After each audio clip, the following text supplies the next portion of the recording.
Right, as Andy mentioned earlier,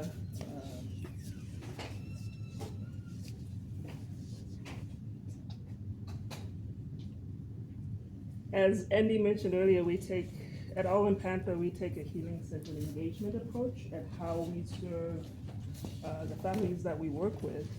And with healing-centered engagement, the idea is that, rather than being more clinical, it's more of a political idea. And in this idea,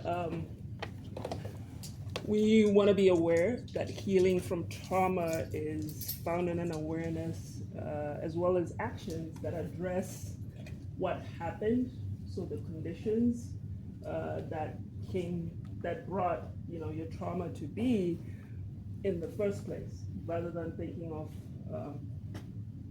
excuse me.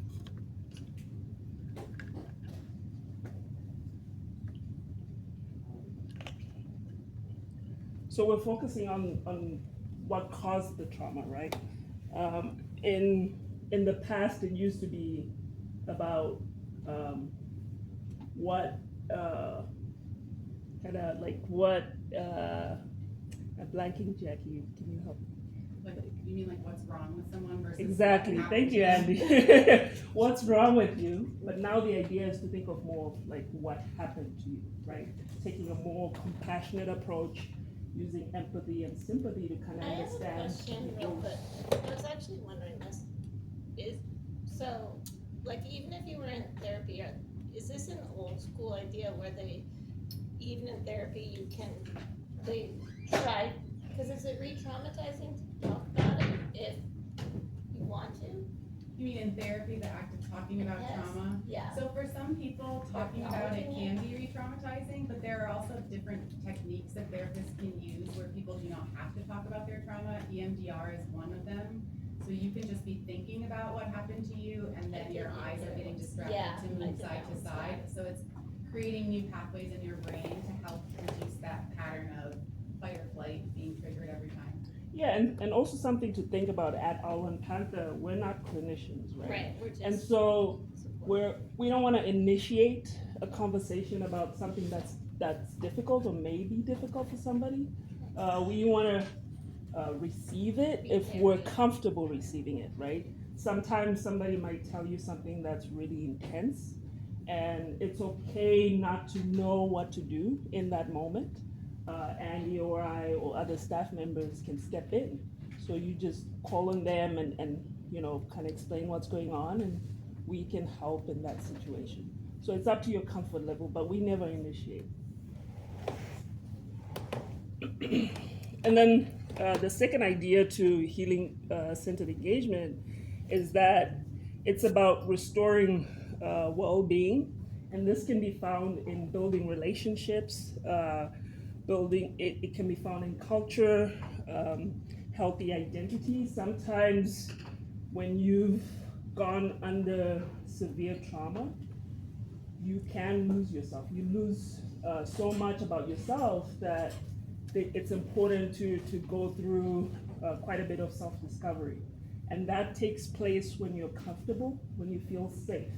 And so the idea of healing-centered engagement is to make sure that our approach when we're around people who've gone through a lot of trauma um, kind of promotes that environment where people can feel safe and comfortable.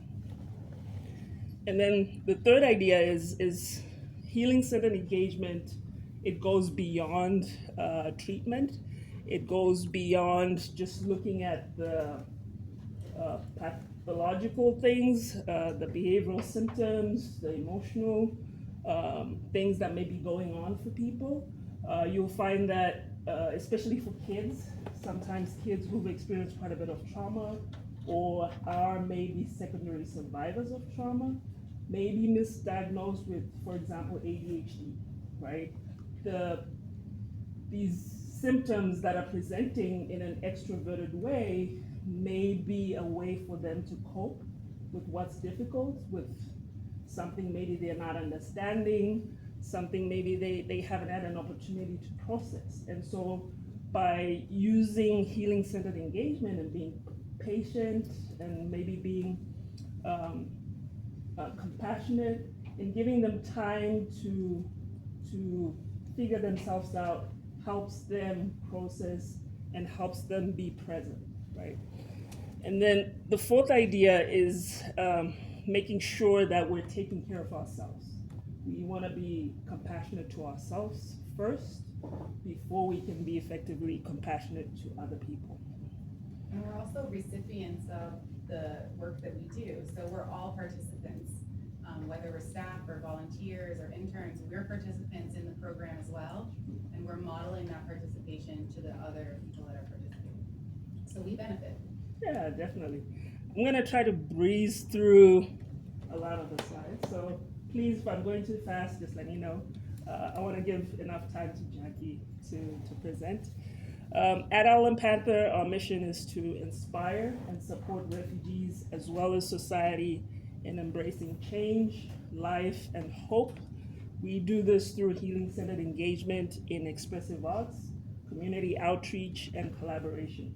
And by community outreach, we mean anything and everything from sharing resources with the community or even addressing challenges such as food insecurity sometimes, or even helping people. I know Ashley mentioned earlier that she supports or used to support the community in filling out paperwork that may be confusing or things like that. We'll do that as well at Island Panther, and our health promoters as well as our coordinators help quite a lot with that as well. And sometimes volunteers will help too. Our vision is to foster belonging through the creation of safe and nurturing space that is built on strong partnerships and collaboration. Andy mentioned the Tucson Museum of Art and Tucson Village Farm earlier. Those are some of our longest partners, but we partner with organizations from all over the community, and we're always looking for new partners. We're always looking for new activities. So if you know of other places in the community that we can connect with, that we can work with, please share that information. So I'm going to talk about a few different approaches that we use in Island Panther in promoting healing-centered engagement. And a lot of it has to do with how we communicate, thinking specifically about verbal communication. One idea is the use of positive language. So at Island Panther, we tend to call that positive phrasing. So finding a way to share your idea across in a way that gets to what it is that you want, rather than leaving somebody thinking about what you don't want them to do. So this whole idea of positive phrasing, it's a very calm, clear, and efficient way of speaking. For example, if you want to say think about a red car, some people may say don't think about a red car, right? And what you tend to do, your brain focuses on the last thing that you said, so red car, right? And you end up thinking about the red car that somebody doesn't want you to think about, right? And so the idea is to stay with the positive language, and the negative language. Some examples of how that can be detrimental is it can trigger that fight and flight response that we were talking about earlier. It can re-traumatize people and help and sort of make them feel like they are in trouble sometimes, or it may bring about some feelings they might have. Maybe in the past, some authoritarian people may have traumatized them, or they may have had negative experiences with maybe police or the army or something like that. And negative language can bring those feelings to the surface for people. And so when we speak positively, when we try as much as possible to communicate in a positive way, it helps everybody feel comfortable and safe. And the other thing about negative language is it often needs you to follow it up with something else. And so you're spending more time explaining what you want rather than just going directly into the idea of what it is you're asking somebody to do. So you'll hear us say something like, okay, let's use our walking feet, or teacher might That's say, use exactly your what I walking mean. feet Yeah. instead of So go we don't run. fall Yeah, yeah. in the pool. And this applies to both adults and children.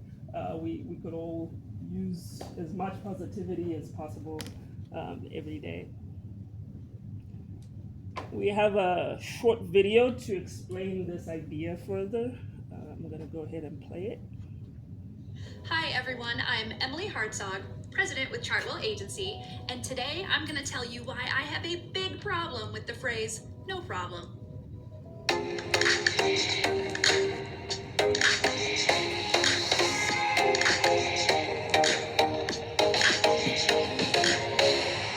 Today's blog topic is about positive phrasing. For those of you unfamiliar with positive phrasing, it's simply a way of stating things to remove negative qualifiers like don't, shouldn't, wouldn't. Positive phrases also provide options instead of limiting them, and they stress positive consequences instead of negative ones. Positive phrasing can be powerful, and it helps you not only be better understood, but better received when you're communicating. I'm going to give you 4 reasons why you should be a positive communicator. Reason number 1, positive phrasing is simply easier for people to understand. If I say to you, don't picture a red sports car, what's the first thing you picture? A red sports car, right? So your brain has to picture a red sports car, and then it puts a little X in front of it and says, don't think of that. So it takes ourselves a little bit more time to process that information. It would be easier if I just said, picture a green sedan. I'm not having to remove that word, and I'm getting to what I actually want people to think. Reason number 2, people like positive phrasing. Negative phrasing tends to be interpreted as blaming, perhaps sounds a little bureaucratic, it sometimes is even cold. Occasionally it can come off as accusatory. So, for example, if someone were to say, don't forget to turn in your report, it would be better received by using a more positive phrase like, please remember to turn in your report. People like options, and they like having flexibility. Phrases that give those options and stress positive consequences are generally preferred over those that don't. Reason number 3, positive phrasing is more direct. Instead of telling people what you don't want, you tell them what you do want. So if I say, please don't hesitate to call, instead I should say, give me a call anytime. I'm telling you what I want you to do instead of what I don't want you to do. This tends to be more direct and assertive communication, which is favorable. Reason number 4, we want to be thoughtful about the words we put out into the universe. Now, I know that can sound a little hippy-dippy, and it's probably true, but when you think about words and language, they have a lot of power, and so we want to be careful about the words coming out of our mouths. So if we go back to that phrase that I have a big problem with, no problem, what does that mean? When someone takes the time to say thank you and you say, no problem, it minimizes your value, and we don't want to put that out into the world. The other thing it does is the word problem is literally coming out of your mouth, and we don't want that associated with ourselves either. So, while it may be a little odd to say, be careful about what you put out into the universe. I hope these 4 tips give you ways to be a more positive communicator. Positive communicators are seen as more confident, more optimistic, and more effective. And that's something we could all use a little more of in our lives. So the next time someone says thank you, you can just say, I was happy to help. It was my pleasure, or you're welcome. Chartwell Agency provides training on these topics and more, so feel free to check out. You also want to make sure to avoid saying, call anytime if you're speaking to one of our participant families, because do we really want to be called at 3 in the morning? Maybe not. So maybe you could say, you know, please call me in the afternoon, any afternoon time that you like, right? Or please call me on the weekends, or tell them when you want and when you are available. Instead of giving Hi this everyone, idea that I'm you're Emily always Hartzog, available, president with and then Chartwell someone might Agency, feel really let and down today if they I'm call going to tell if you. you're not responsive. Sorry about that. Let's try and go to the next slide. There we go. Just to reinforce a little bit of what was already covered, some alternatives to some words that may come off as negative. Things like, do you need help? So, do you need help is generally a good question, but the questions that are like this that are more direct tend to put people on the defensive, and so what you want to do is promote openness, right? And so an alternative to "Do you need help?" might be just saying and offering that you're here to help if they need you to. You know, it gives people choice. It gives people a sense of knowing that, you know, if they felt something in their body or if they thought of something, you're there for them, rather than, you know, coming off as a challenge. Another good example would be like, do you have any questions? It's, you know, you definitely want to promote having people ask questions, because oftentimes with language barriers, people don't always understand what it is that you're communicating with them. And so you want to check in. It's a very good thing to check in. But a way that you might check in could be saying something like, what questions do you have? That tends to be a little more inviting. And again, it doesn't put people on the defensive. And maybe as an example, we could take a few minutes to think of what we could say instead of "sorry, I'm late." Is there a volunteer who can help us think of anything we would say rather than saying "sorry, I'm late"? What would you say instead? Thank you for waiting for me. Thank you for waiting. That's a very good one. How about if somebody asks you how you are, rather than saying "I can't complain," what might be something that you could share the same message, but in a different way? Doing great. Doing great. Yeah. Or It's much more direct. or I'm good, how are you? Mm-hmm. Or I'm feeling okay, but I'm a little tired. Yes. Yeah. All very honest. Or just being honest. Yeah. Oh, yeah, I'm feeling tired, how? But good, I don't know. Yeah. And then tired. So the last one is actually relevant to the pictures. We had a participant who basically said, "I'm terrible at this, I can't do it." And we were climbing, and so what would you say to someone if they said to you, "I can't do it"? Because she was consistently trying and not getting past that part of the wall on the left that you can see, largely because of her own limiting view. I can't do it. If she believes she can't do it, she's probably not going to be persistent and keep trying, and she's less likely to be successful if she believes she can't. So what might you say? Let me help you do it. Hmm? Let me help you. Let me help you, or I'm here with you, yeah? So Maybe but it could be like, we can do it together. we can do it together. Teamwork. Teamwork. What I said to her in that moment was, it makes sense to me that you feel like you can't do it, and remember your brain is listening, so try saying, "This is hard and I'm doing it." And so instead, she said, "This is hard and I'm doing it," and wouldn't you know, she made it all the way to the top, right? Because just changing how we talk to ourselves can make a huge difference. Definitely. Thank you. So, positive phrasing is one strategy that we use, and the idea of process over product is another strategy that we use. And with this idea, the purpose is being grounded, right? Being present. The goal and the purpose, the main purpose of the work that we do is to build community, to build relationships. And so while we might have activities planned, we always have a choice between a variety of different activities. It could be 2 or 3 different things that are on offer. Sometimes when participants come into the room, they may not be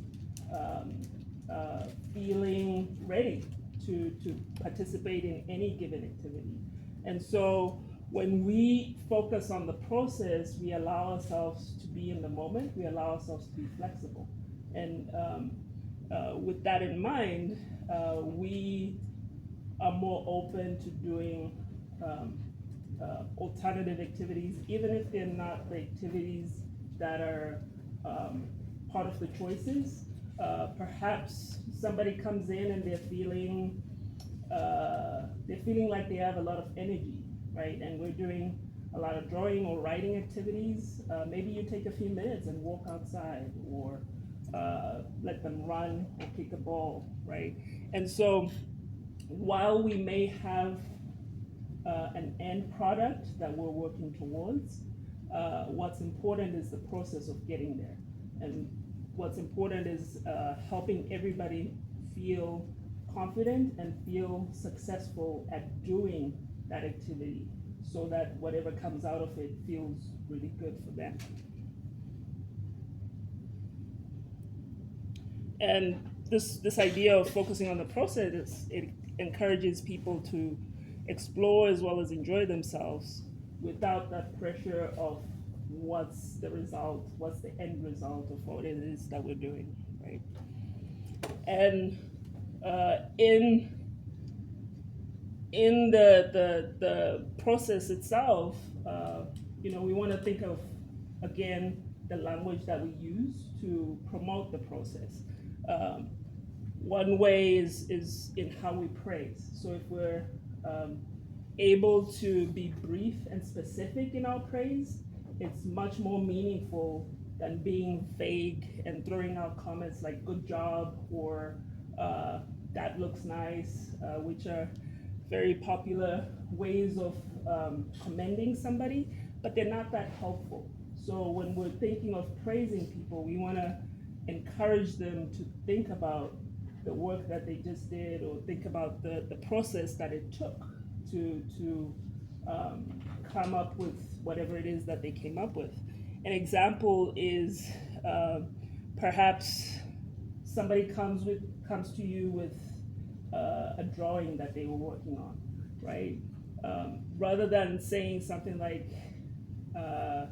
"good job" or "that looks great," you could help them think about what they were doing by asking questions like, what made you choose the colors that you chose, right? Or I'm really interested in the patterns that you used to draw this, or to make this piece of art.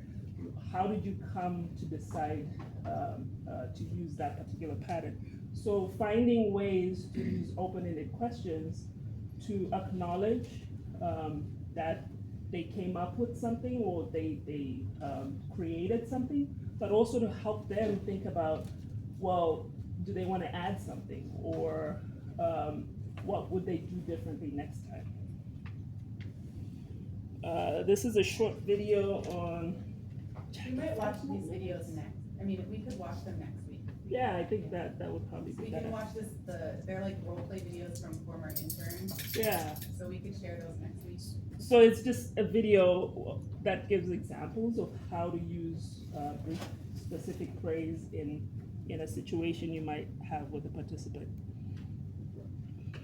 And then, sorry. Hey, Allison. And That's our sewing group. that's the sewing group, and just a few more pointers on what brief specific praise can do. Like, it can help affirm the thought process, affirm how, I think in this slide we're talking about sort of when somebody perhaps is a little off from what it is that you're expecting as an answer, and how to acknowledge the work that they did to come up with the answer. If you don't know what to say, these are things you can do while you're figuring it out. Yeah. You can be like, thank you for asking, or sometimes they might even answer a question and it may be completely unrelated to what you were asking, and it may be confusing to you. And you don't even have to acknowledge that. You could just say thank you and then go on to the next thing. Or, when Abby was sharing questions about how did you get to this or what made you choose this, these are things that are promoting that person evaluating and thinking about it themselves. And that is a greater goal than us giving an evaluation or telling what we think of what they're doing. So it's, if Sean was working on a coloring project, I could ask him about his process, and he might not have had even thought about it that way, and he wouldn't think about it that way. And so then that's enriching his experience as opposed to me imposing my judgment on what he's doing. And And we'll go over those, next time. yeah, we'll go over the reflective We can go over that response. too next week. Yeah, I think let's cover Yeah, we'll reflective pick that back response. And I would say let's just cover from Mhm. the video of brief specific phrase on next week, and that way we can allow enough time for Jackie, because I'm also looking forward Love to your slides. Thank you so much.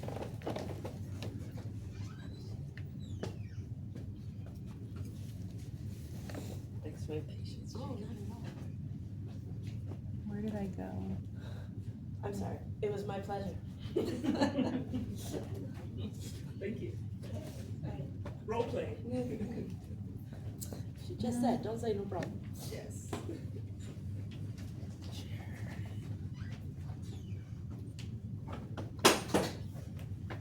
Just thinking.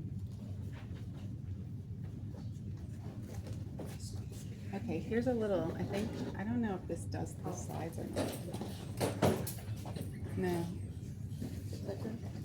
No, but I can click them for you if you want me to. Oh, yes, please.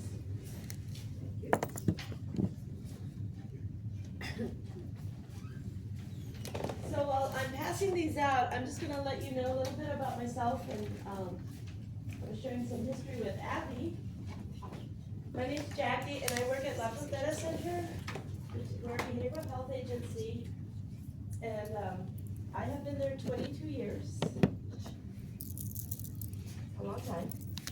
And the very first thing I had to do for my job was to volunteer with Allen Panther. And I hate to say I had to volunteer, but we were asked to go to the Allen Panther groups and just help out. And back then it was on the U of A campus, right next to the hospital.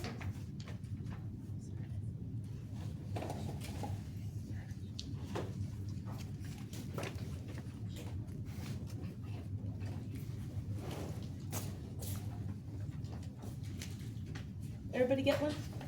Yes. Okay.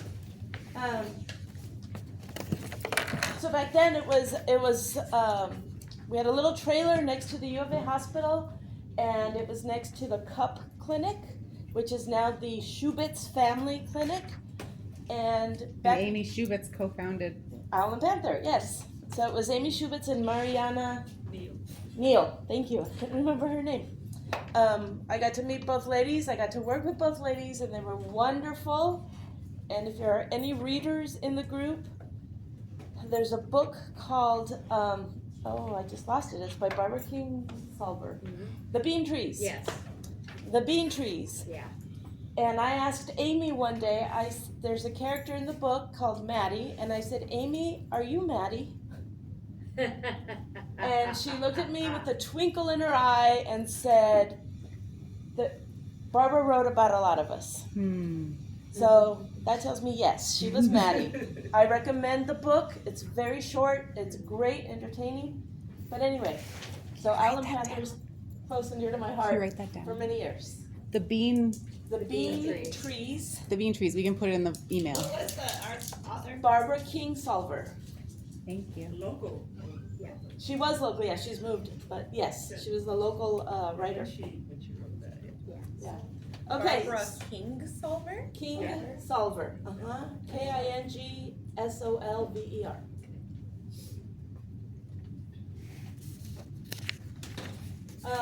Andy invited me to give a presentation on ethics and boundaries.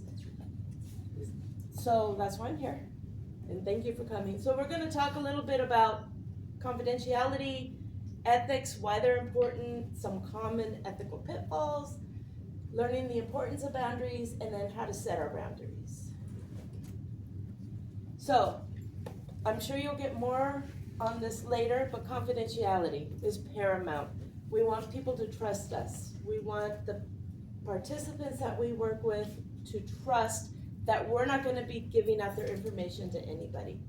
You're going to have names and addresses. You're going to hear personal stories.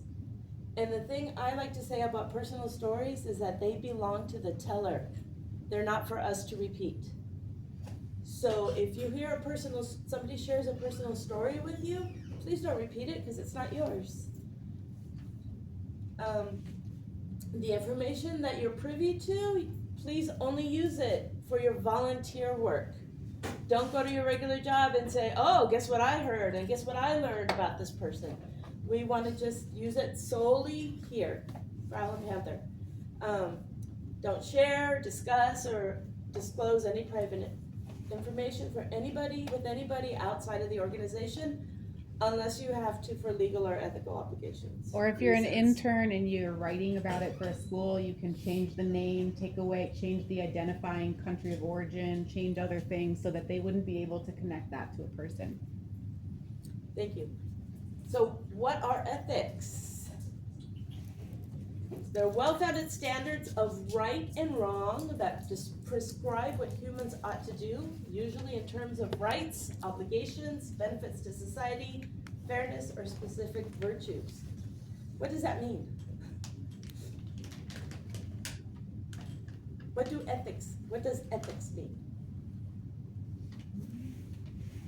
I forgot to tell you, this is a back and forth presentation. Right and wrong that goes across like religion or countries, like the basics, right? Yeah. Like doing the right thing. It's doing the right thing. Yes, doing the right thing. I like the way to say that.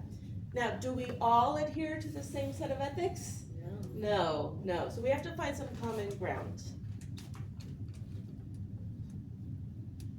So, some common ethical pitfalls. Breaking confidentiality. We want to make sure we don't. Why?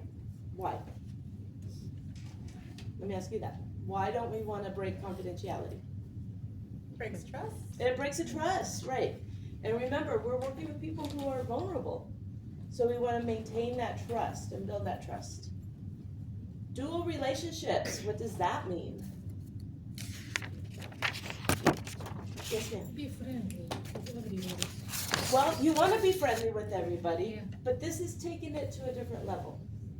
So, yes, Julie. I would say treating someone not just with dignity, but as a fellow human, as someone on your level, not someone you are serving. So I would say a dual relationship would be if Nabila is my staff member, right, and I'm her supervisor, but then I also hire her to clean my house. So Is that an appropriate thing to do? contradiction of interests. Yeah. Yes.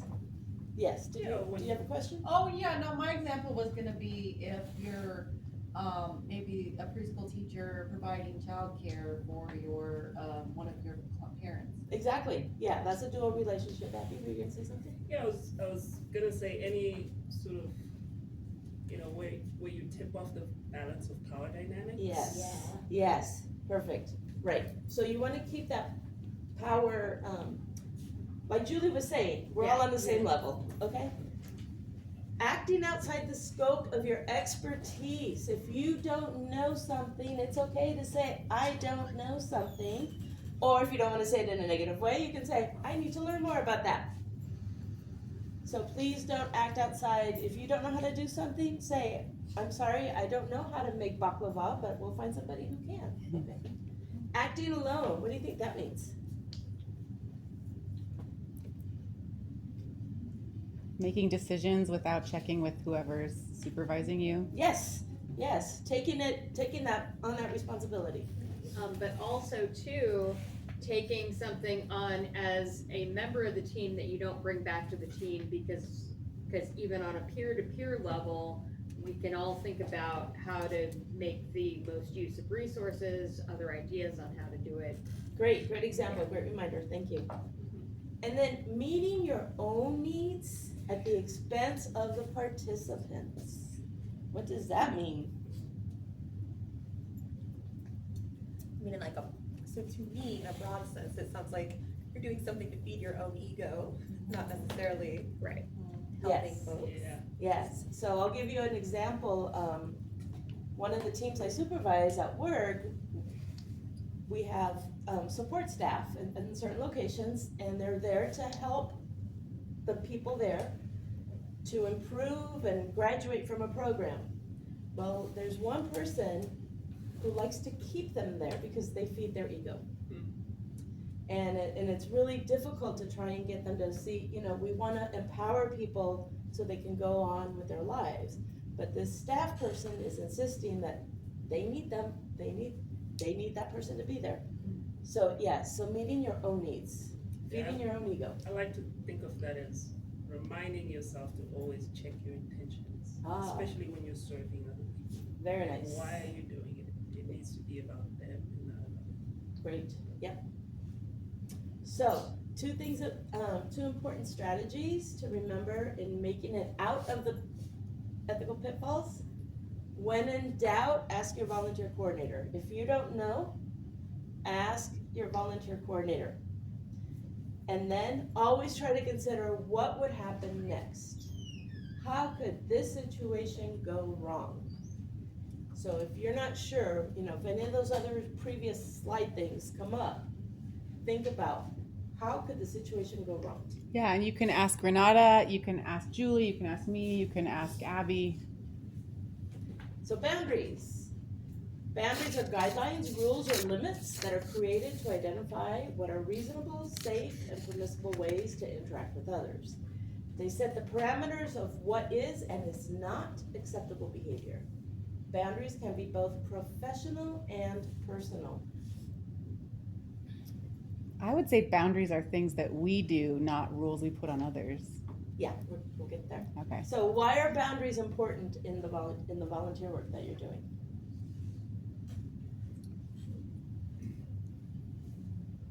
Because vulnerable people might be more susceptible to,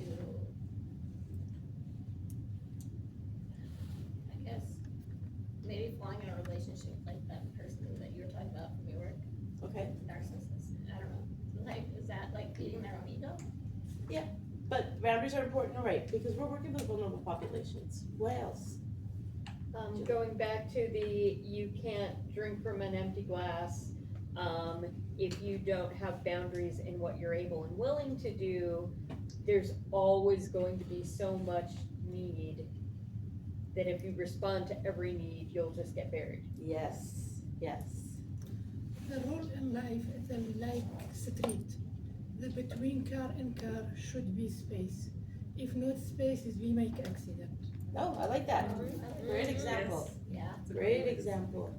Yeah. So there's also, not yet, sorry. Safety considerations, legal considerations, right? The organization is bound by policies and procedures. So we want to make sure we are following those. And remember that boundaries will exist between volunteers and participants, volunteers and other volunteers, and volunteers and program staff. And I have a space with my son, with my family. Everybody you contact with them, should you have a space? Yes. Good space. Yes, thank you. For keeping respect. So something to keep in mind is that your personal boundaries may conflict with your professional boundaries. You may not agree with something.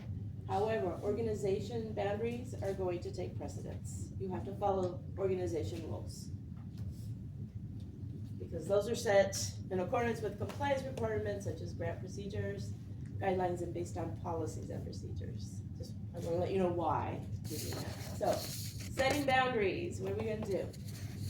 You have to decide how much of your personal life you're willing to share. And at Owl and Panther, we ask that we don't overshare. We avoid oversharing because is it, again, like Abby said, why? Is it necessary to talk about that? And is it differentiating the power, tipping the power to share? Do we need to talk about how we just got a new iPhone to somebody who is new to this country? Maybe not. Yeah. Okay. Also set boundaries around your personal space. It's not just, how much you're willing to share verbally, but your personal space. I mentioned earlier that I got to live kind of around the world, right? And so when we lived in Spain, there was no such thing as personal space. People looked at you, they stared at you, they got up close to you. There was no such thing as personal space. From there, we went to Japan. And there was no personal space because everybody was, crammed together. However, there was still a distance. You still felt the distance. Nobody stared at you. So different cultures have different ideals of personal space. So if you're not comfortable with the hug, make sure you say that. Yeah, and at Owl and Panther, we do side hugs. Thank you. Make sure that your boundaries are clear. Make sure they're consistent, meaning the boundary you set with one person has to be the same boundary you set with everybody else.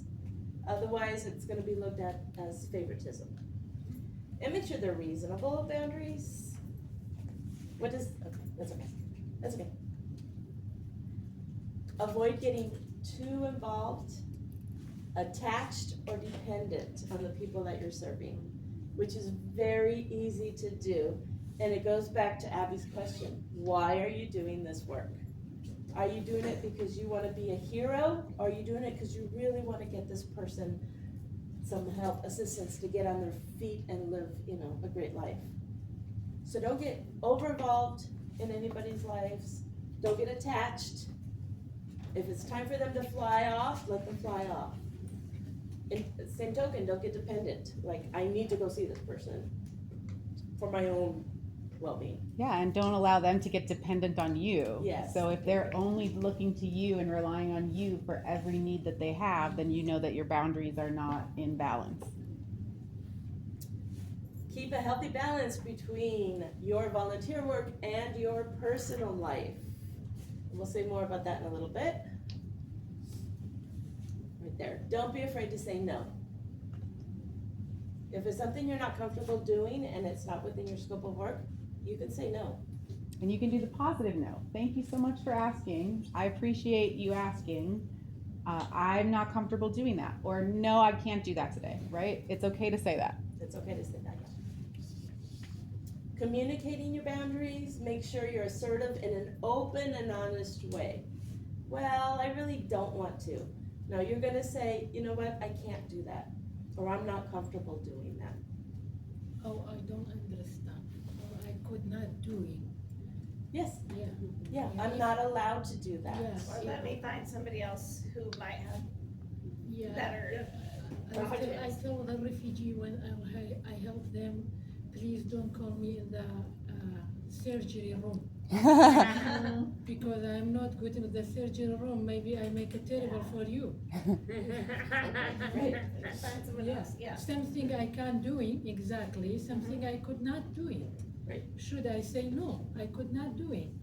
Right, so learn to say no. Some of us like to say yes because we don't want to disappoint anybody, right? Oh yes, of course I'll do that. But if you can't, you can't. So learn to say no. And then always be respectful of other people's boundaries, like Andy said just a little bit ago. You have to respect other people's boundaries. People tend to set personal boundaries based on values, which are subjective and differ from person to person. Many external factors may influence boundaries, including culture, religion, and life experience. You may not understand why somebody has certain boundaries, but it's their boundaries, so you need to respect it.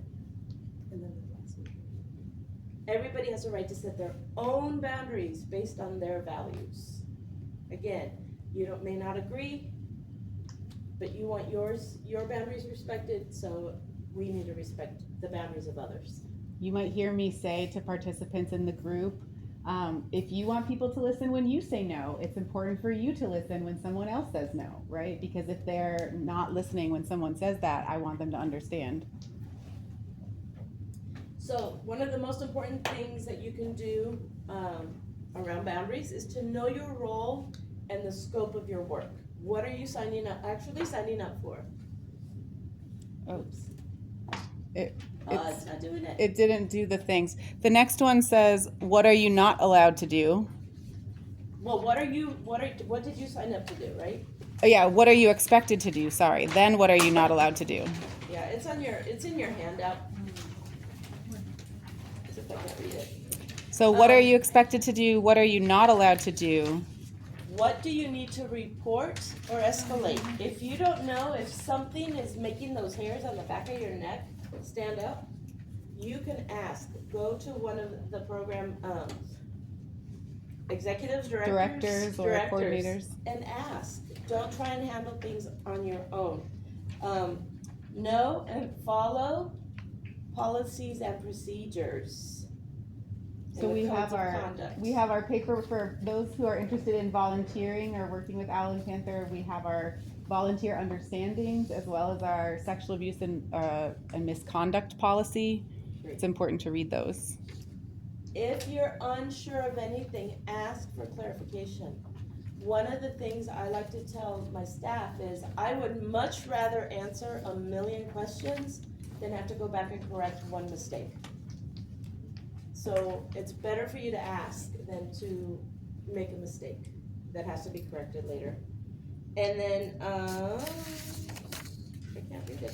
Don't take on tasks or responsibilities that are beyond your competence, authority, or training. Yes, if you don't know how to do something, say, I don't know how to do it, and then, find somebody who can, or say you will. So I have just some situations. Do we have time? I'll do one or two. Yeah. Okay.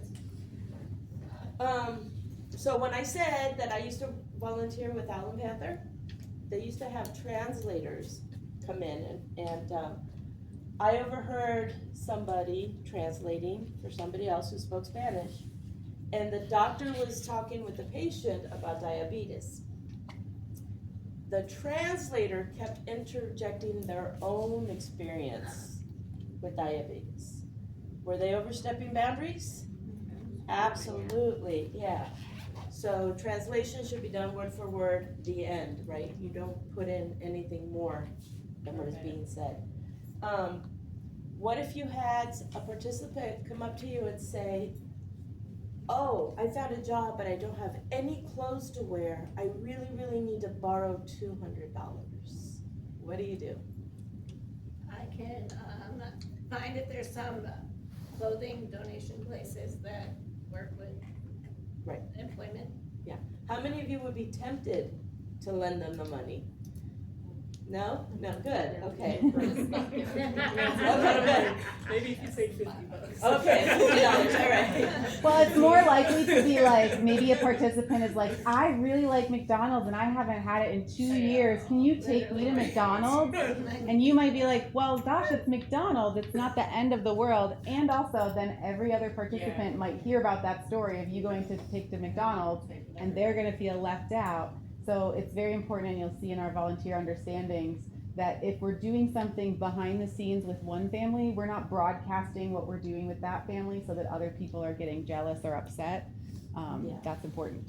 Right, because you have to be willing, whatever you do for one person, you almost have to be willing to do it for everybody else. Yeah. I think it goes further than that too, but you don't know in their home what is acceptable and what is not. Right. Mm-hmm. And so, what if they don't eat meat, or what if they don't, Or it's whatever. halal only. Or, so you don't know what you're allowing them to do that would not necessarily be allowed. Right, and that's important to know. I had the child of a participant I was giving a ride to try to convince me that their mom had just said we should go stop at McDonald's and get burgers, and I'm like, I'm pretty sure. I totally was that kid. I was like, my mom says I can eat Snickers for dinner. No, she did not say that. Yeah. I'll do one more. Don't share your own traumas, please. You're not here to get help. You're not here for therapy. You're here to help somebody else. So we don't want to re-traumatize anybody. So don't share your own traumas. Mm-hmm. Any questions? It's kind of fast. What questions do you have? I'm sorry. Thank you. It's been a long day. Yeah. Okay. You have my email and my phone number on the last slide. If you Yeah. have any questions, please ask. Thank you so much for Oh, being you're here and welcome. presenting and staying with us. Sometimes you might see me do this. Does anyone know what this is? Applause and ASL. Applause and sign language, right? So we try to do this so that we're less distracting to what with sound for anyone else, but just to show solidarity or that we're excited for somebody. We have some resources for self-reflection. Renata will be sending out emails with the slides that we have, and I encourage everyone to watch these videos if you're able.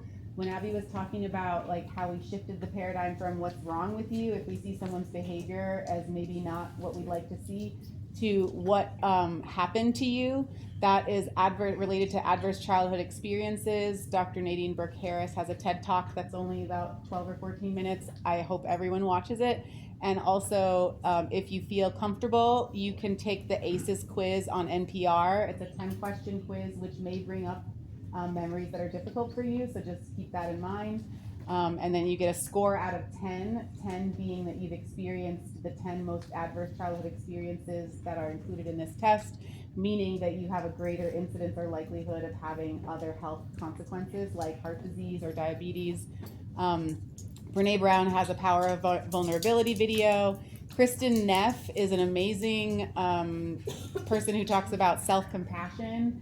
For those of us who tend to be more difficult and harshly judging ourselves, it's good to practice self-compassion because we can treat ourselves like we would treat a friend, and we can say, this is a moment of human suffering, this is a difficult time, it's temporary, anybody in my situation might be feeling this way, it's not forever, I'm gonna feel differently, and that can help you move through whatever difficult emotions or situation you're having.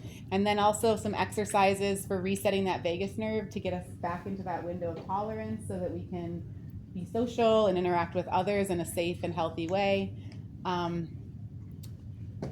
These slides will get emailed to you, so you'll have all the contacts. And then here's a fun little picture that was taken right here, or video that was taken right here from one of our last semesters. And you saw the pictures from Rock Solid Climbing Gym. We're going to Rock Solid this month, and then we're going to climb in Mount Lemon on the 21st. So for anyone that is interested and hopeful to volunteer with us, we hope that you're able to join us. And next week we will be talking about more about the strategies that Owl and Panther uses. We'll get a chance to watch some videos from previous interns and practice those skills a little bit ourselves. We'll also hear from a board member who's a former refugee himself, as well as give you a chance to ask questions of Owl and Panther staff and returning volunteers to help have a better understanding. We'll also go through what it's like when you come in on a Tuesday night and see what we do, including our welcome circle, our right start activity that grounds us to the activity of the day. And we hope that you will join us. Also, as a friendly reminder, it is not required to volunteer with Owl and Panther just for attending this training. And also, we would love to have you volunteer if you're interested. You don't have to come every single Tuesday night or every single event. We understand life happens and people have busy lives, but we do hope that if you choose to volunteer with Owl and Panther, that you would be able to have some consistency over the time in the sense that you would volunteer for a consistent activity, or over time, maybe you visit us once a month or once every other month over a longer period of time. That helps the participants build their relationships and connections and help reinforce and build trust. So thank you all. If you are interested in volunteering and you have not yet gotten the paperwork, that's up here on the back behind Nabila and Sahi. So we can go use or take whatever time you need to fill those out and bring them back next week, or you can fill them out electronically and send them back. So I welcome questions, and also I respect anyone's time if they need to leave because it's after 8 already. I don't think we have to fill this out, do we? Oh, I think it was, that's just like. notes. Those are notes if you feel like taking notes. You don't have to. It's not a test. Yep. Feel free to take home coloring sheets if you like. Please leave the fidgets if you don't mind, so we can use them again next time. If you need a snack, feel free to have a snack. Kids in a movie thing, and that's my son's. And then one of the things that we do at Owl and Panther is we work together, many hands make light work. So there is a way that we need to reset this room back, and we will leave this big table here, the round one, and we will bring this brown table back over there. And those two tables can have chairs around them, but these two rectangles and these two tables will all be taken down. If you're able to help and help put away chairs and tables, we appreciate that. It's not required, but it's very appreciated. Yeah. You all. Yeah.